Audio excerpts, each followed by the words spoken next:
Hello students, welcome to my channel Utkarsh educator. और आज हम स्टार्ट करने जा रहे हैं क्लास 10th की एनसीईआरटी मैथमेटिक्स, जिसका सेकंड चैप्टर आज हम स्टडी करेंगे, जिसका नाम है पॉलिनोमियल्स, बहुपद। पॉलिनोमियल्स होते क्या हैं, बहुपद होते क्या हैं, इसके बारे में हम जानेंगे।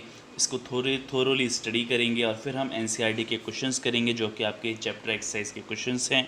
तो अपनी एनसीईआरटी बुक्स को अपने साथ रखें और साथ में नोटबुक और पेन लेके बैठें। तो स्टार्ट करते हैं पॉलिनोमियल्स। ओके, तो पॉलिनोमियल्स होते क्या हैं, व्हाट आर पॉलिनोमियल्स। देखिए, पॉली का मतलब क्या होता है, what do you mean by poly. Poly का मतलब होता है बहुत सारे, so many. Okay, so many, बहुत सारे। तो पॉलिनोमियल्स होते क्या हैं, वो एल्जेब्रिक एक्सप्रेशंस हैं पॉलिनोमियल्स, जिसमें बहुत सारी टर्म्स होती हैं। यानी हम ये कह सकते हैं मिनिमम कितनी हो सकती हैं, दो से ज़्यादा। ठीक है, and algebraic expressions which have two और which have more than two terms known as polynomials. तो एल्जेब्रिक एक्सप्रेशंस जिनके पास दो से ज़्यादा टर्म्स होती हैं, वो क्या कहलाते हैं, पॉलिनोमियल्स कहलाते हैं। हिंदी में कहेंगे बहुपद। बहुपद आपको नाम से ही पता चल रहा है कि जिसमें बहुत सारे पद होते हैं, वो कहलाता है बहुपद। For example, x square minus 3x plus 2, ये एक बहुपद है। ओके, ये एक पॉलिनोमियल, इसमें तीन टर्म्स आ गए, तो तीन टर्म्स वाले को हम क्या कहेंगे, पॉलिनोमियल कहेंगे। ऐसे हम बहुत सारी इक्वेशंस लिख सकते हैं, x cube minus 3x plus 5, okay, plus 2x square. ऐसे में कुछ भी बहुत सारी टर्म्स बना सकता हूँ। तो ये क्या कहलाती हैं, टर्म्स कहलाती हैं एक्चुअली। ठीक है, तो आप यहाँ देख सकते हो, जैसे इस इक्वेशन पे कितने टर्म्स हैं, 3 टर्म्स हैं। तो ये 3 टर्म्स वाला पॉलिनोमियल हो गया। इसमें आपको कितनी टर्म्स नज़र आ रही हैं, आपको 4 टर्म्स नज़र आ रही हैं। तो ये क्या कहलाता है, 4 टर्म्स वाला पॉलिनोमियल है। ओके, फॉर एग्जांपल, जैसे आपने पढ़ा होगा कि भाई सिंगल टर्म, अगर आपके पास सिंगल टर्म होती है, फॉर एग्जांपल सिंगल टर्म वाले एल्जेब्रिक एक्सप्रेशंस कौन कौन से हो सकते हैं, एक्स हो गया, 2x हो गया, 3x स्क्वायर हो गया। तो इसमें आपको सिंगल टर्म नज़र आ रही है, इसमें आपको प्लस माइनस का कोई साइन नज़र नहीं आ रहा, सिर्फ एक सिंगल टर्म नज़र आ रही है। तो इन्हें हम क्या कहते थे, मोनोमियल्स कहते थे। क्या कहते थे, इनका नाम था मोनोमियल्स। ओके, हिंदी में कहेंगे एक पद के व्यंजक, एक पदीय व्यंजक, या इसको एक पद भी हम कह सकते हैं। तो ये एक पद कहलाते थे। ठीक है, ये एक पद कहलाते थे। उसी तरह जैसे x minus 3, x square minus 2, x cube minus 2x, something like this. जिसमें आपको कितनी टर्म्स नज़र आ रही हैं, दो टर्म्स नज़र आ रही है। तो ये क्या कहलाते थे, द्विपद कहलाते थे। जैसे इंग्लिश में कहते हैं बायनोमियल। क्या कहते थे, बायनोमियल कहते थे। और हिंदी में क्या कहते थे, हिंदी में कहते थे द्विपद कहते थे। ओके, तो ध्यान रखिएगा, सिंगल टर्म वालों को मोनोमियल्स कहा जाता था, हिंदी में एक पद, और दो टर्म वालों को बायनोमियल कहा जाता था, द्विपद। तो दो से ज़्यादा टर्म्स वालों को हम क्या नाम देंगे, जिसमें दो से ज़्यादा टर्म्स होंगी, उनको क्या नाम देंगे, उनको हम नाम देंगे पॉलिनोमियल्स, यानी कि बहुपद। तो यही आपके क्या होते हैं, बहुपद होते हैं। ठीक है, अब देखिए, बहुपदों के हमें कुछ गुणधर्मों के बारे में, यानी कि उनकी प्रॉपर्टीज़ के बारे में पढ़ना है, बहुपद में होता क्या है। तो सबसे पहले हम जानते हैं कॉन्स्टेंट्स एंड वेरिएबल्स के बारे में। कॉन्स्टेंट्स क्या होते हैं, देखिए, कॉन्स्टेंट का क्या मतलब होता है, जिसकी एक फिक्स्ड वैल्यू होती है। ठीक है, ठीक है, जिसकी एक क्या होती है, फिक्स्ड वैल्यू होती है, वो आपका कहलाता है कांस्टेंट। ठीक है, यानी हिंदी में कहेंगे अचर, हिंदी में क्या कहेंगे हम, अचर राशि, कांस्टेंट्स। ओके, और एक होता है आपका वेरिएबल। एक क्या होता है, वेरिएबल। वेरिएबल क्या होता है, विच इज नॉट कांस्टेंट, जिसकी कोई फिक्स्ड वैल्यू नहीं होती है, नॉट फिक्स्ड वैल्यू। तो ये क्या आता है, नॉट फिक्स्ड होता है, इसकी कोई फिक्स्ड वैल्यू नहीं होती है। ओके, नॉट फिक्स्ड वैल्यू, इसकी कोई फिक्स्ड वैल्यू नहीं होता। हिंदी में इसको क्या नाम कहते हैं, चर राशि। यानी कि इसकी कोई संभावित एक एक मतलब क्या कह सकते हैं, एक यूनिक मान इसका नहीं होता, एक अद्वितीय मान इसका नहीं होता, इसके बहुत सारे मान हो सकते हैं। तो वो कहलाते हैं वेरिएबल्स, जिसके मान परिवर्तित होते रहते हैं ना। जैसे फॉर एग्जांपल मैं एक इक्वेशन लेता हूँ, 3x प्लस 2। अब ये एक इक्वेशन है, ये एक तरह से एल्जेब्रिक एक्सप्रेशन, एक बीजगणितीय व्यंजक है। ठीक है, एक बाइनोमियल है। इसमें मैं अगर x की वैल्यू 0 रखूँ, 1 रखूँ, 2 रखूँ, 3 रखूँ, कोई भी वैल्यू रखूँ ना मैं, तो इसके लिए इन सभी वैल्यूज़ के लिए इसका मान बदल जाएगा, 3x प्लस 2 का मान बदल जाएगा। जैसे फॉर एग्जांपल मैंने x इक्वल्स टू 0 रखा, तो 3x की जगह 0 रखो, तो 3 मल्टीप्लाई बाय 0 प्लस 2 कितना हो गया, 3 इंटू 0 0, 0 प्लस 2 कितना हो गया, 2 हो गया। तो 0 रखने पर 3x प्लस 2 का मान 2 आया। अगर मैं 1 रखता तो 1 रखने पर कितना आता, 3 मल्टीप्लाई बाय 1 प्लस 2, 3 बन जाए 3 प्लस 2 कितना होता, 5 हो गया। देखो x की वैल्यू रखने पर, x की वैल्यू मैंने, सॉरी 1 मिनट, यस, x की वैल्यू मैंने 0 रखी तो 2 आया, x की वैल्यू मैंने 1 रखी तो 5 आया। अगर मैं x की वैल्यू 2 रखूँ तो क्या आता है, 3 मल्टीप्लाई बाय 2 6 हो गए, और उसमें 2 जोड़ दो 8 आ जाएगा। ठीक है, तो आप देख सकते हो x की वैल्यूज़ बदलने पर इसकी वैल्यूज़ बदल रही हैं, कोई फिक्स्ड वैल्यू नहीं है, तो ये कहलाता है वेरिएबल। तो ये क्या है आपका, वेरिएबल है, ये कांस्टेंट नहीं है, ये वेरिएबल है। ओके, यहाँ पर x भी वेरिएबल है क्योंकि x का मान हम कुछ भी रख सकते हैं, कोई एक फिक्स्ड मान नहीं है, तो ये क्या कहलाते हैं, वेरिएबल वैल्यूज कहलाती हैं। पर मान लो मैंने किसी एक अलजेब्रिक एक्सप्रेशन के लिए x की वैल्यू को फिक्स कर दिया। फॉर एग्जांपल एक अलजेब्रिक एक्सप्रेशन मेरे पास है 3x प्लस 2 इक्वल्स टू, मेरे पास क्या आना चाहिए, मेरे पास फॉर एग्जांपल अपन ले लेते हैं 8। ओके, फॉर एग्जांपल मैंने इसको किसके इक्वल कर दिया, 8 के इक्वल कर दिया कि भाई 3x प्लस 2 की वैल्यू 8 ही रहनी चाहिए, तो मैंने इसकी वैल्यू फिक्स कर दी है। ये एक इक्वेशन बन गई है 3x प्लस 2 इक्वल्स टू 8। अब देखिए इसमें x की जो वैल्यू होगी ना वो अब वेरिएबल नहीं रही, वो कांस्टेंट हो गई। क्यों, क्योंकि x की किस वैल्यू पर ये पूरा अलजेब्रिक एक्सप्रेशन 8 हो जाएगा, तो हम जानते हैं x इक्वल्स टू कितने पर, 2 पर। अगर मैं x इक्वल्स टू 2 रखूँगा तो 3 multiply by 2 plus 2 equals to कितना आएगा, 8 आएगा ना, 3 टू जा 6, 6 प्लस 2 8। तो अब देखिए ये वैल्यू क्या हो गई, अब कांस्टेंट हो गई है, नॉट वेरिएबल। तो ये क्या कहलाते हैं, कांस्टेंट कहलाते हैं। जिसकी वैल्यू क्या हो जाती है, फिक्स हो जाती है, वो क्या हो जाता है, कांस्टेंट हो जाता है। ओके, तो यहाँ पर इस इक्वेशन पे मैं कुछ भी वैल्यू रख सकता था, ये वेरिएबल थी। यहाँ पर मैंने एक इक्वेशन को एक कंडीशन दे दी कि 3x प्लस 2 इक्वल्स टू 8 रहना चाहिए। तो 8 कब आएगा, जब x इक्वल्स टू 2 होगा। तो x इक्वल्स टू 2 अब क्या हो गया, कांस्टेंट हो गया। तो कांस्टेंट और वेरिएबल्स में यही डिफरेंस है, वेरिएबल्स में वैल्यूज़ जो होती हैं वो कुछ भी हो सकती हैं, और कांस्टेंट में एक फिक्स्ड वैल्यू होती है। कांस्टेंट को हिंदी में कहते हैं अचर, और वेरिएबल को हिंदी में कहते हैं चर राशि। ठीक है, तो ये कांस्टेंट और वेरिएबल यानी चर और अचर के बारे में आपको पता चल गया।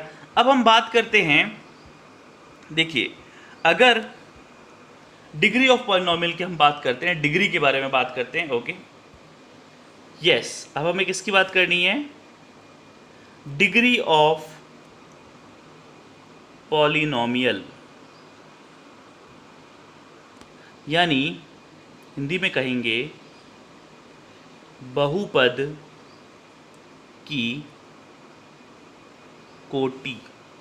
ओके, हिंदी में क्या कहेंगे, बहुपद की कोटि या डिग्री ऑफ पॉलिनोमियल। तो डिग्री क्या होती है, देखिए डिग्री क्या है, डिग्री ऑफ पॉलिनोमियल है क्या, 1 मिनट, यस, ओके। तो डिग्री होती क्या है, डिग्री होती है हाईएस्ट पावर, क्या कहते हैं, हाईएस्ट पावर को ही डिग्री कहा जाता है, ध्यान रखना, हाईएस्ट पावर को ही डिग्री कहा जाता है। किसी भी अलजेब्रिक एक्सप्रेशन की वेरिएबल की जो हाईएस्ट पावर है, वेरिएबल मतलब x हो गया, y हो गया, ये सब वेरिएबल्स हम कहते हैं। x y को हम क्या कहते हैं, वेरिएबल्स कहते हैं, क्योंकि उनकी वैल्यू फिक्स नहीं होती है, हम कोई भी वैल्यू रख सकते हैं, तो वो वेरिएबल्स कहलाते हैं। तो किसी भी, ध्यान रखना, एक और चीज़ मैं आपको बता देता हूँ, कोई भी अलजेब्रिक एक्सप्रेशन जो होता है वो दो चीज़ों से मिलकर बनता है, कॉन्स्टेंट से और वेरिएबल से। ठीक है, तो जैसे कोई भी अलजेब्रिक एक्सप्रेशन में लिखता हूँ, फॉर एग्जांपल मैंने लिखा 3x square minus 2x plus 1। Okay, तो यहाँ पर मुझे कुछ कॉन्स्टेंट्स नज़र आ रहे हैं और कुछ वेरिएबल्स नज़र आ रहे हैं। तो ये जो पूरा का पूरा क्या बनाते हैं, अलजेब्रिक एक्सप्रेशन बनाते हैं, एक बीजगणितीय व्यंजक बनाते हैं, जिसे हम पॉलिनोमियल कहते हैं, बहुपद कहते हैं, अगर उसमें 2 से ज़्यादा टर्म्स हैं तो। ओके, तो जनरली हम बात करते हैं यहाँ पर डिग्री की। तो डिग्री क्या होती है, हाईएस्ट पावर। किसी भी पॉलिनोमियल की जो हाईएस्ट पावर है वेरिएबल की, वेरिएबल यहाँ पर कौन है, x, ये x वेरिएबल का पॉलिनोमियल है, तो इसमें हाईएस्ट पावर 2 है, तो यही इसकी क्या होती है, डिग्री होती है। तो डिग्री क्या होती है, अधिकतम घात, अधिकतम घात को ही डिग्री कहते हैं, कोटि कहते हैं। तो यहाँ पर अभी इस इक्वेशन की जो डिग्री है वो कितनी है, 2 है, बिकॉज यहाँ पर मैक्सिमम पावर कितनी है, 2 है। ओके, फॉर एग्जाम्पल एक और इक्वेशन ले लेते हैं, जैसे 3x + 2। तो यहाँ पर तो x वेरिएबल नज़र आ रहा है और उसकी मैक्सिमम पावर आपको 1 नज़र आ रही है, तो इस इक्वेशन की डिग्री क्या हो गई, 1 ही हो गई, क्योंकि यहाँ पर x की मैक्सिमम पावर 1 ही है। एक और हम ले लेते हैं, जैसे फॉर एग्जांपल हमने इक्वेशन ली 3x³ - 2x² + 5। ओके, तो यहाँ पर आपको मैक्सिमम पावर कितनी नज़र आ रही है, 3 नज़र आ रही है, तो इसकी डिग्री कितनी हो गई, 3 हो गई। ओके, अब देखिए डिग्री 1 वाले को हम पॉलिनोमियल का कुछ नाम देते हैं। डिग्री 1 वाले को हम कहते हैं लीनियर इक्वेशन, रेखिक समीकरण। ठीक है, डिग्री 1 वाला जो पॉलिनोमियल होता है या अलजेब्रिक एक्सप्रेशन होता है उसे हम रेखिक समीकरण, लीनियर इक्वेशन कहते हैं। जबकि डिग्री 2 वाले को हम क्वाड्रिलेटरल के हम क्या कहते हैं, क्वाड्रेटिक कहते हैं, क्वाड्रेटिक इक्वेशन, या हिंदी में कहेंगे द्विघात समीकरण या द्विघातीय व्यंजक। ठीक है, द्विघातीय व्यंजक या द्विघात समीकरण। अब डिग्री 3 है, जो डिग्री 3 वाले को क्या कहते हैं, क्यूबिक कहते हैं, क्योंकि 3 को हम क्यूब कहते हैं। तो डिग्री वाला 3 वाला हो गया क्यूबिक इक्वेशन या क्यूबिक पॉलिनोमियल, या इसे हिंदी में कहेंगे, क्या कहेंगे, त्रिघातीय व्यंजक या त्रिघातीय समीकरण। ओके, तो ध्यान रखना, डिग्री 1 वाली इक्वेशन को हम लीनियर इक्वेशन कहते हैं, डिग्री 2 वाली इक्वेशन को हम क्वाड्रेटिक इक्वेशन कहते हैं, और डिग्री 3 वाले पॉलिनोमियल को या इक्वेशन को हम क्यूबिक पॉलिनोमियल, त्रिघातीय बहुपद या त्रिघातीय समीकरण कहते हैं। तो ये आपको पता चल गई कि डिग्री क्या होती है, मैक्सिमम पावर, हाईएस्ट पावर जो किसी भी इक्वेशन की होती है वो ही क्या कहलाती है, डिग्री कहलाती है। अधिकतम घात ही क्या कहलाती है, डिग्री कहलाती है। ओके, अब हम बात करते हैं कुछ कॉन्स्टेंट्स के बारे में, बात कर लेते हैं, कोफिशिएंट्स के बारे में बात कर लेते हैं। तो कोफिशिएंट्स क्या होते हैं, देखिए कोफिशिएंट्स के बारे में हम बात कर लेते हैं। कोफिशिएंट्स क्या होते हैं, जैसे हिंदी में कहते हैं गुणांक। तो आपको नज़र आ, जैसे अब ज़्यादा थ्योरी में नहीं जाएंगे, सिर्फ इक्वेशन का एक एग्जांपल लेंगे। जैसे कि इक्वेशन लिखी मैंने 3x³ - 5x² + x + 2। ओके, अब यहाँ आपको वेरिएबल कौन नज़र आ रहा है, वेरिएबल यहाँ x है, तो ये x वेरिएबल का एक पॉलिनोमियल है जिसकी डिग्री 3 है। तो यहाँ पर अगर मैं आपसे पूछूं कि what is the coefficient of x³, तो ध्यान रखना x³ का कोफिशिएंट क्या होता है, जो x³ के आगे होता है। तो x³ के आगे कौन है, 3 है, तो 3 क्या हो जाएगा, कोफिशिएंट हो जाएगा x³ का। ओके, उसी तरह अगर मैं आपसे पूछता हूँ what is the coefficient of x², तो आप क्या बताओगे, तो आप बताओगे x² के आगे कौन है, x² के आगे आपको 5 नज़र आ रहा है, पर उसका साइन क्या है, माइनस है, तो हम -5 लिख देंगे। क्या लिख देंगे, -5 लिख देंगे। अब मैं आपसे पूछूंगा what is the coefficient of x, x का गुणांक बताओ। तो यहाँ x कौन है, देखो ये रहा x के आगे कोई भी नंबर नहीं लिखा तो 1 मानते हैं, तो उसका कोफिशिएंट हो गया 1। और ये तो क्या है, कांस्टेंट है हमारा, ये अचर राशि है, ये कांस्टेंट है। ठीक है, दिस इज द कांस्टेंट।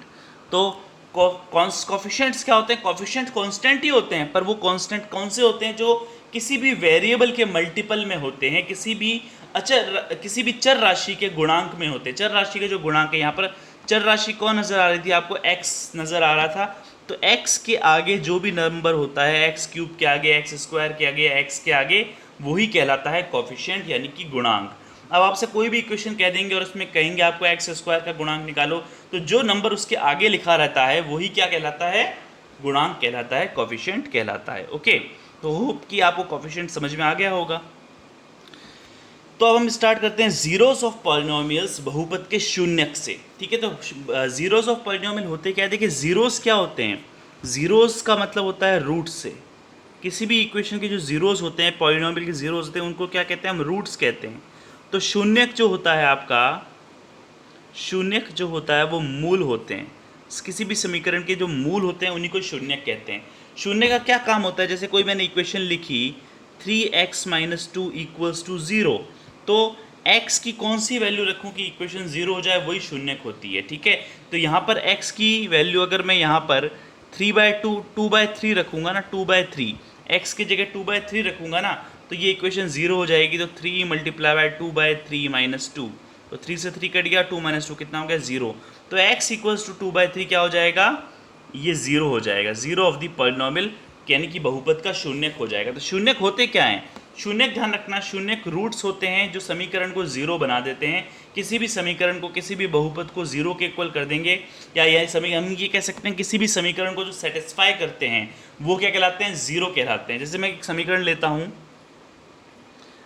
एक सिंपल सी इक्वेशन ले लेते हैं, x² - 1 इक्वल्स टू ज़ीरो है। तो यहाँ x की कौन सी वैल्यूज़ पे ज़ीरो रहेगा, तो हम निकाल सकते हैं x² = 1 और x इक्वल्स टू क्या आ जाएगा, ±√1, और √1 कितना होता है, 1 होता है, तो +-1। अब प्लस माइनस क्यों लगाया, आपको पता है जब स्क्वायर हटता है तो प्लस माइनस आ जाता है। जब स्क्वायर हट के रूट लगता है ना बेटा, तो रूट की दो वैल्यूज़ होती हैं, प्लस में और माइनस में, तो प्लस माइनस लगता है। तो यहाँ x इक्वल्स टू, अगर इस इक्वेशन में x इक्वल्स टू 1 रखूँ और -1 रखूँ, तो दोनों वैल्यूज़ पे मुझे ये समीकरण क्या हो जाएगी, ज़ीरो हो जाएगी। x की वैल्यू पे 1 पे भी, अगर आप 1 भी रखोगे तो भी समीकरण ज़ीरो हो जाएगी, -1 रखोगे तो भी समीकरण ज़ीरो हो जाएगी। तो वो मान जो समीकरण को ज़ीरो बना देते हैं, शून्य बना देते हैं, वो समीकरण के मूल कहलाते हैं, समीकरण के शून्यक कहलाते हैं, ठीक है। that values which satisfy the equation and make equation equals to zero, okay. तो ये क्या कहलाते हैं, ज़ीरोस कहलाते हैं, ज़ीरोस ऑफ दी पॉलिनोमियल। तो देखिए ज़ीरोस के बारे में आपको पता चल गया। ज़ीरोस, अब देखिए एक और चीज़ आपको ध्यान रखनी है, जितनी डिग्री होगी ना किसी भी इक्वेशन की, जो डिग्री होती है ना, उतने ही उसके ज़ीरोस होते हैं, उतने ही उसके रूट्स होते हैं, ठीक है। तो डिग्री इक्वल्स टू ज़ीरो, कोटि बराबर शून्यक। तो जैसे फॉर एग्जांपल मैंने x² लिखा, -1 लिखा, तो इसके दो शून्यक आए, एक आ गया x इक्वल्स टू 1 और -1। तो इसकी डिग्री कितनी थी, 2 डिग्री थी ना, तो कितने मूल आएंगे, 2 मूल आएंगे। तो किसी भी समीकरण के जितनी भी डिग्री होती है, यानी अधिकतम घात जो होती है, उतने ही उसके रूट्स होते हैं। तो क्यूबिक के 3 होंगे। अगर मैं x³ - 3x² - x + 1 ये इक्वेशन लिखता हूँ, ठीक है, 3x² - x + 1, तो इसके 3 मूल होंगे, 3 रूट्स होंगे, 3 शून्यक होंगे, ठीक है। और लीनियर इक्वेशन है, जैसे 3x - 1 इक्वल्स टू 0, तो उसका तो एक ही शून्यक होगा, x इक्वल्स टू 1/3। तो जितनी डिग्री होगी उतने ही उसके रूट्स निकलेंगे, उतने ही उसके ज़ीरोस निकलेंगे। तो ये है zeros of the polynomial, okay. अब हम देखते हैं ज़ीरोस ऑफ द पॉलिनोमियल। हम अब देखो ज़ीरोस ऑफ द पॉलिनोमियल का हमें बहुपद के जो हम किस में स्टडी करेंगे, एक्चुअली यहाँ पर आपको 10th क्लास में, अभी एक्चुअली ये 9th क्लास का बेसिक था तो मैंने आपको बता दिया, क्योंकि 9th क्लास में आप ज़ीरोस के बारे में पढ़ लेते हो, फिर भी मैंने आपको रिविज़न करा दिया। अब हमें किसके ज़ीरोस के बारे में पढ़ना है, हमें क्वाड्रेटिक इक्वेशन के ज़ीरोस के बारे में ही यहाँ पर स्टडी करनी है, ओके। मेनली किसकी स्टडी करनी है, क्वाड्रेटिक इक्वेशन के, द्विघात समीकरण के शून्यकों के बारे में पढ़ना है। तो रूट्स ऑफ क्वाड्रेटिक इक्वेशन हम स्टार्ट करते हैं।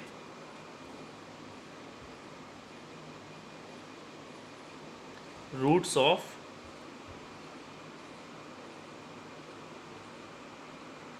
क्वाड्रेटिक पॉलिनोमियल या क्वाड्रेटिक इक्वेशन, द्विघात समीकरण के मूल। किसके मूल, द्विघात समीकरण के।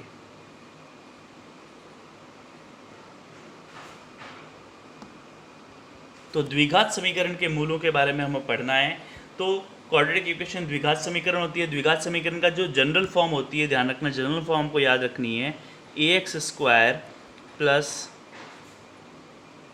bx + c equals to 0। This is the general form of quadratic equation. किसी भी द्विघात समीकरण की, किसी भी क्वाड्रेटिक इक्वेशन की जो जनरल फॉर्म होती है वो क्या होती है, ax² + bx + c equals to 0। वो समीकरण इक्वल्स टू 0 होती है। अब देखिए ए बी सी तो कॉफिशिएंट्स हो गए, गुणांक हो गए। मैं मानता हूँ इस समीकरण के 2 रूट हैं, क्योंकि आपको पता है किसी भी द्विघात समीकरण के, किसी भी क्वाड्रेटिक इक्वेशन के 2 ही रूट्स हो सकते हैं, 2 ही ज़ीरोज़ हो सकते हैं। तो दिस इक्वेशन हैव 2 रूट्स। इसके कितने रूट्स हैं, 2 रूट्स हैं, और उसको मैंने क्या माना है, alpha and beta.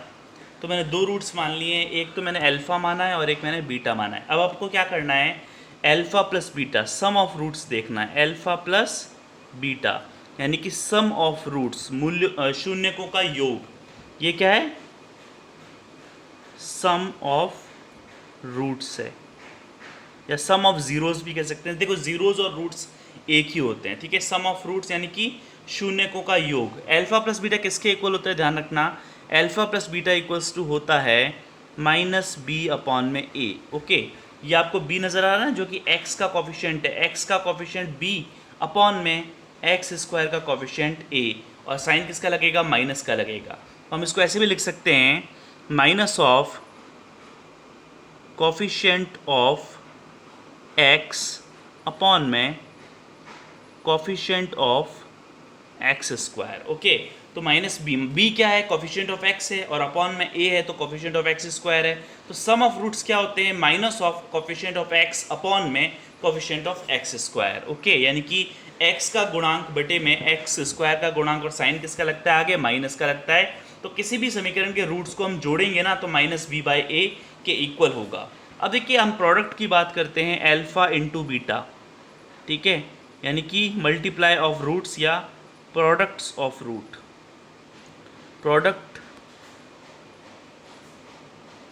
Product of zeros या प्रोडक्ट ऑफ रूट्स। तो देखिए अल्फ़ा प्लस बीटा किसके इक्वल होता है, अल्फ़ा प्लस बीटा होता है सी अपॉन में ए। अब सी क्या है, सी आपको यहाँ नज़र आ रहा है, सी एक कांस्टेंट है, और ए क्या है, एक्स स्क्वायर का कॉफिशिएंट है। तो सी बाय ए को हम क्या लिख सकते हैं, sum of roots, product of roots किसके इक्वल हो गया, कांस्टेंट अपॉन में कॉफिशिएंट ऑफ एक्स स्क्वायर, यानी कि अचर पद बटे में एक्स स्क्वायर का गुणांक, ये किसके बराबर होता है, प्रोडक्ट ऑफ रूट्स के बराबर होता है। देखिए sum of roots alpha plus beta minus b by a होता है, और product of root c by a होता है, कांस्टेंट अपॉन में कोफिशिएंट ऑफ एक्स स्क्वायर होता है। तो समरी क्या हुई कि किसी भी अलजेब्रिक, किसी भी क्वाड्रेटिक पॉलिनोमियल का a x square plus b x plus c, उसके दो रूट होते हैं अल्फा और बीटा, उनका सम किसके इक्वल होता है, माइनस बी बाई ए के, और प्रोडक्ट ऑफ रूट्स यानी अल्फा इंटू बीटा किसके इक्वल होता है, सी अपॉन में ए के। जैसे मैं कोई इक्वेशन लेता हूँ, फॉर एग्जांपल मैंने कुछ इक्वेशन लिखी, 5x square minus 2x plus 3, 5x square, मैंने अपने मन से कोई इक्वेशन बनाई 5x square minus 2x plus 3, तो मुझे इसका सम ऑफ रूट्स निकालना है। तो सम ऑफ रूट्स यानी कि अल्फ़ा प्लस बीटा निकालना है, alpha plus beta equals to क्या होगा, माइनस बी बाई ए। तो माइनस बी, बी कौन है, देखो बी की वैल्यू यहाँ माइनस 2 है, बी की वैल्यू यहाँ किसके इक्वल है, माइनस 2 के इक्वल है, क्योंकि बी क्या होता है, एक्स का कॉफिशिएंट, एक्स का कॉफिशिएंट यहाँ पर कौन है, माइनस 2 अपॉन में ए कौन है, एक्स स्क्वायर का कॉफिशिएंट यानी कि 5। अब देखिए माइनस से माइनस कट गया, माइनस माइनस प्लस हो गया, यानी सम ऑफ रूट्स यानी कितना आ गया, 2 अपॉन में 5 आ गया। अब मुझे यहाँ पर प्रोडक्ट ऑफ रूट्स निकालना था, अल्फा इंटू बीटा निकालना था, तो अल्फा इंटू बीटा किसके इक्वल होता है, सी अपॉन में ए के। तो यहाँ सी कौन है, कांस्टेंट 3, और ए कौन है यहाँ पर, एक्स स्क्वायर का कॉफिशिएंट यानी कि 5। तो अल्फा इंटू बीटा किसके इक्वल हो गया, 3 5 के इक्वल हो गया। ओके ओके जैसे अब मैं एक कुछ एनसीईआरटी का क्वेश्चन ले रहा हूँ, चैप्टर 2 एक्सरसाइज 2.2 का, एक्सरसाइज 2.2 का क्वेश्चन नंबर 1 आप देखिए सब, एक्सरसाइज 2.1 का क्वेश्चन नंबर 1 आप सब देखिए। इसमें आपको रूट्स ज़ीरोज़ और ज़ीरोज़ के बीच में रिलेशनशिप निकालना है, ठीक है, ज़ीरोज़ के बीच में, and find the zeros of the following quadratic polynomials and verify the relationship between the zeros and coefficients। तो zeros और coefficients यानी a b और c के बीच में जो रिलेशन आता, हमने आपको अभी बताया alpha plus beta equals to minus b by a and alpha into beta equals to c by a, तो हमें ये रिलेशन वेरीफाई करना है। तो यहाँ पर आपको एक इक्वेशन दे रखी है, जैसे x square minus 2x minus 8। तो सबसे पहले इस इक्वेशन के जीरोस निकाल लेते हैं। देखो जीरोस निकालने के दो मेथड हैं, बहुत सारे मेथड हैं, आप क्वाड्रेटिक इक्वेशन में पढ़ोगे, पर अभी हम जो मेथड यूज़ करेंगे वो आपका 8th क्लास वाला मेथड है, जो आप 8th क्लास से पढ़ते आए हो। कुछ स्टूडेंट 7th क्लास से भी पढ़ते हैं इस मेथड को। जैसे हम मिडिल टर्म स्प्लिट मेथड देखेंगे, तो मिडिल टर्म स्प्लिट मेथड मतलब मध्य पद को विभक्त करना। तो हम क्या करेंगे, जैसे आपको पता है लास्ट वाली टर्म -8 है, तो हम इस -2 के ऐसे फैक्टर्स करेंगे, ऐसे इसके दो पार्ट करेंगे कि सम करने पर तो -2 रहे पर प्रोडक्ट करने पर -8 आए। तो ऐसे कौन से नंबर हैं? ऐसे नंबर आपके पास हो गए 4 इंटू -2, क्योंकि 4 इंटू -2 क्या होता है? माइनस का 8 होता है। और अगर आप 4 और -2 को जोड़ दोगे, ठीक है, 4 और अब देखो यहाँ पर एक्चुअली -2 आ रहा है। क्या आ रहा है? -2 आ रहा है। तो यहाँ पर माइनस का 4 रहेगा एंड 2 किसका रहेगा? प्लस का रहेगा। ओके, तो ये आपको यहाँ चीज़ ध्यान रखनी है, 2 को प्लस का रखना है। 2 को हम क्या रखेंगे? प्लस का रखेंगे, बिकॉज यहाँ पर बीच वाली टर्म माइनस की आ रही है। तो -4 + 2 = -2 है ना। तो -4 + 2 = तो होते हैं -2, और -4 को अगर आप 2 से मल्टीप्लाई करोगे तो क्या आएगा? -8 आएगा। तो हम मिडिल टर्म को स्प्लिट कर देते हैं। तो x² - 2x - 8 के फैक्टर्स निकाल लेते हैं, क्योंकि वहीं से हमें ज़ीरोस पता चलेंगे। x² - 2x को हम क्या लिखेंगे? -4x प्लस का 2x। ठीक है, ये इक्वेशन यहाँ पर सॉल्व हो रही है। x² - 4x प्लस का 2x -8 और इक्वल्स टू तो ज़ीरो है ही, ध्यान रखना। इक्वल्स टू किसके इक्वल है? कोई भी क्वाड्रेटिक इक्वेशन जो होती है वो ज़ीरो के इक्वल होती है। अब देखिए हम यहाँ से कॉमन ले लेंगे, तो यहाँ से x कॉमन आ रहा है तो अंदर आ गया x - 4 बच गया। यहाँ से 2 कॉमन आ रहा है तो अंदर x - 4 ही बचेगा, आपको पता है। पूरे में से क्या कॉमन आ रहा है? x - 4 कॉमन आ रहा है और अंदर क्या बच रहा है? x + 2 बच रहा है। इक्वल्स टू 0 कर दो, तो यहाँ से x - 4 को 0 के इक्वल करोगे तो x = 4 आएगा, और x + 2 को जब 0 के इक्वल करोगे तो x = -2 आएगा। तो आपको यहाँ पर दो वैल्यूज़ मिली हैं, 4 एंड -2। तो ज़ीरोस क्या हो गए? 4 एंड -2। तो ज़ीरोस यानी कि अल्फ़ा आपको 4 मिल गया और बीटा क्या मिल गया? -2 मिल गया। अल्फ़ा और बीटा मिल गया आपको। ओके, ये ज़ीरोस होते हैं। अब देखो इनको सम करते हैं, अल्फ़ा प्लस बीटा करके देखते हैं। तो अल्फ़ा प्लस बीटा का अल्फ़ा कितना है? 4 है, और बीटा कितना है? -2 है। दोनों को जोड़ा तो 4 - 2 कितने हो गए? 2 हो गए। और अल्फ़ा इंटू बीटा अगर मैं करूँगा, प्रोडक्ट करूँगा दोनों का, 4 इंटू -2, तो आएगा क्या? -8 आएगा। अब देखिए अल्फ़ा प्लस बीटा और अल्फ़ा बीटा को कॉफिशिएंट्स यानी कि इक्वेशन के जो कॉफिशिएंट्स है ABC, उनके बीच में रिलेशनशिप हमें वेरीफाई करनी थी। तो हमने अल्फ़ा प्लस बीटा का क्या रिलेशन देखा था? हमने अल्फ़ा प्लस बीटा को देखा था कि -b/a होता है। ओके, और -b/a किसके इक्वल होना चाहिए? 2 के इक्वल होना चाहिए। देखो इक्वेशन देखते हैं। इक्वेशन है x² - 2x - 8। तो यहाँ पर जो b की वैल्यू कितनी है? ये b होता है आपका -2, और a होता है x² के आगे जो कि यहाँ पर 1 है। तो a यहाँ पर 1 है, b यहाँ पर -2 है, और c आपको यहाँ पर नज़र आ रहा है -8। तो मैं यहाँ एक बार लिख लेता हूँ साइड में, ताकि आपको ईजी रहे समझने के लिए। इस इक्वेशन से हमने a कितना निकाला? 1 निकाला, x² का कोफिशिएंट। b इक्वल्स टू कितना है हमारे पास? यहाँ -2 है, और c इक्वल्स टू कितना है?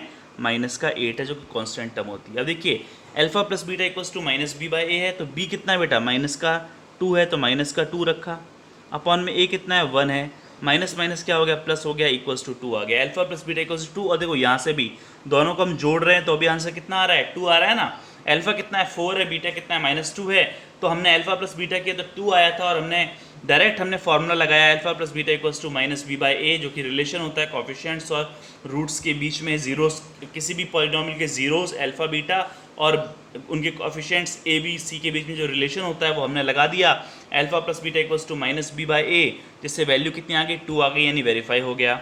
अब देखिए अल्फ़ा बीटा निकालते हैं, यानी कि प्रोडक्ट निकालते हैं, तो c/a होता है। ओके, c कितना है यहाँ पर? आप देख रहे हैं -8 है। -8 डिवाइडेड बाय a कितना है? 1 है, तो आंसर कितना आएगा? -8 ही तो आएगा। ओके, और यहाँ पर भी हम देख रहे हैं अल्फ़ा बीटा कितना आ रहा है? -8 आ रहा है। मतलब हमारा जो रिजल्ट है वो वेरीफाई हो गया। तो हम क्या करेंगे? सबसे पहले किसी भी क्वाड्रेटिक इक्वेशन आपको दे देंगे यहाँ पर, जैसे एक इक्वेशन दे दी x² - 2x - 8। इस क्वेश्चन में इसके हम रूट्स फाइंड आउट कर लेंगे मिडिल टर्म स्प्लिट मेथड से, यानी कि मध्य पद विभक्त करके जो भी फैक्टर्स निकालते हैं हम फैक्टर्स निकाल लेंगे। फैक्टराइज करिए इसको। फैक्टराइज करने के बाद इससे रूट्स निकल गए x4 और x - 2 निकल गया। अब फैक्टराइज करना तो आपको आना चाहिए। देखिए फैक्टराइज, इस इक्वेशन को फैक्टराइज करना आपको आ गया होगा। किसी भी क्वाड्रेटिक की पॉलिनोमियल को, क्वाड्रेटिक इक्वेशन को कैसे फैक्टराइज करते हैं? उसके मिडिल टर्म को हम स्प्लिट कर देते हैं। यहाँ पर हम देखते हैं -8। अगर x² का कोफिशिएंट 1 है तो हम लास्ट टर्म को ही देखेंगे। -8 है, -8 प्रोडक्ट करने पर आएगा, और जोड़ने पर क्या आना चाहिए था? यहाँ पर -2 आना चाहिए था। तो हमने 4 और 2 ये दो फैक्टर्स कर लिया। -4 रहा, +2 रहा। और फिर फैक्टर करने के बाद जो हमें जीरोस मिले वो 4 और -2 है। तो अल्फ़ा को मैंने 4 मान लिया, बीटा को मैंने -2 मान लिया। दोनों का सम किया तो 2 आ रहा था, दोनों को प्रोडक्ट किया तो -8 आ रहा था। फिर मैंने इस रिजल्ट को वेरीफाई किया अपने फार्मूला से, alpha plus beta equals to -b/a। तो मेरा रिजल्ट बिल्कुल सही आ रहा है, यहाँ पर 2 आ रहा है। और अल्फ़ा इंटू बीटा यानी c/a किया तो भी -8 आ रहा है। दोनों को जोड़ा था तो 2 आया था, दोनों को मल्टीप्लाई किया तो -8 ही आया था। तो ये हो गया वेरीफाई रिजल्ट, यानी कि कोफिशिएंट्स के और जो रूट्स हैं उनके बीच में रिलेशनशिप होती है वो वेरीफाई हो चुकी है। तो ऐसे आपको जितने भी क्वेश्चंस आपको दे रखे हैं उन सभी क्वेश्चंस के लिए आपको रिजल्ट को क्या करना है, वेरीफाई करना है। ओके, तो आज के लिए इतना ही हम करेंगे सेशन को। नेक्स्ट सेशन में हम एक्सरसाइज 2.2 स्टार्ट करेंगे। 2.1 बहुत बेसिक एक्सरसाइज है, बहुत ही ज़्यादा इजी एक्सरसाइज है। यहाँ पर आप कुछ ग्राफ्स देखेंगे, आपको यहाँ पर ग्राफ्स दे रखे हैं। जैसे एक ग्राफ दे रखा है एक्सरसाइज 2.1 की मैं बात कर रहा हूँ, आपको इस तरह से एक ग्राफ दे रखा है कि यहाँ पर आपको इस तरह से ये वैल्यू कट कर रही है ना। एक्सरसाइज 2.1 का जो सेकंड क्वेश्चन है ना, वो इस तरह ग्राफ दे रखा है। तो यहाँ पर आपको जो पॉलिनोमियल दे रखा है ना, वो y equals to P X है। y इक्वल्स टू क्या है, पी एक्स है। तो आपको ये देखना है बस कि ये जो ग्राफ है वो x एक्सिस को कितनी बार कट कर रहा है। तो x एक्सिस को जितनी बार कट करेगा उसके उतने ही जीरोस होंगे। तो हमें जीरोस निकाल लेते, यानी हमें रूट्स निकालने थे। तो x एक्सिस को ये ग्राफ कितनी बार कट कर रहा है, तो आप देख रहे हो x एक्सिस को ये एक बार ही कट कर रहा है। ये तो y एक्सिस है और ये हमारी x एक्सिस होती है, ये x है, ये हमारी y एक्सिस है। तो y एक्सिस को ये ग्राफ एक बार कट कर रहा है, तो इसके कितने रूट्स होंगे, इसके कितने जीरोस होंगे, तो इसके जीरोस हो गए 1। इसके कितने जीरोस हो गए, 1 हो गए। ऐसे आपका जो थर्ड क्वेश्चन है, थर्ड क्वेश्चन में जो आपको कैसे ग्राफ दे रखा है, इस तरह से ग्राफ बना के दे रखा है, यहाँ पर ऐसे कट कर रही है, ठीक है। तो ये y एक्सिस हो गई हमारी, ये x एक्सिस हो गई। x एक्सिस को ये ग्राफ कितनी बार कट कर रहा है, एक बार यहाँ कट कर रहा है, एक बार यहाँ कट कर रहा है। तो इस इक्वेशन के यानी कि इस ग्राफ के लिए जो जीरोज होंगे वो कितने होंगे, 2 होंगे। तो x एक्सिस को ग्राफ कितनी बार कट करेगा उतने ही उसके क्या आते जाएंगे, जीरोज आते जाएंगे। तो ये एकदम बेसिक एक्सरसाइज है। ओके, तो ये आपको से बुक में ही कर लेनी है। बाकी 2.2 हम कल स्टार्ट करेंगे अच्छी तरह से। Okay, thanks for watching. अगर आपको कोई प्रॉब्लम आई है इस सेशन पे तो मुझे कमेंट सेक्शन पे ज़रूर बताएं, अपनी प्रॉब्लम ज़रूर बताइएगा। ओके, तो मैं आपको उसका सॉल्यूशन भी बताता रहूँगा। होप आपको ये सेशन समझ में आया होगा। अगर आपको ये सेशन अच्छा लगा है, आपको हेल्पफुल लगा है, तो इसे लाइक करें, सब्सक्राइब करें मेरे चैनल को अगर आप नए हैं चैनल पे, और ज़्यादा से ज़्यादा स्टूडेंट्स को, आपके जो दोस्त हैं उन सबको ये शेयर करें ताकि ज़्यादा लोग जुड़ें मेरे चैनल के साथ और मैं अच्छा कंटेंट आपको दे सकूं। Thanks for watching and have a nice day.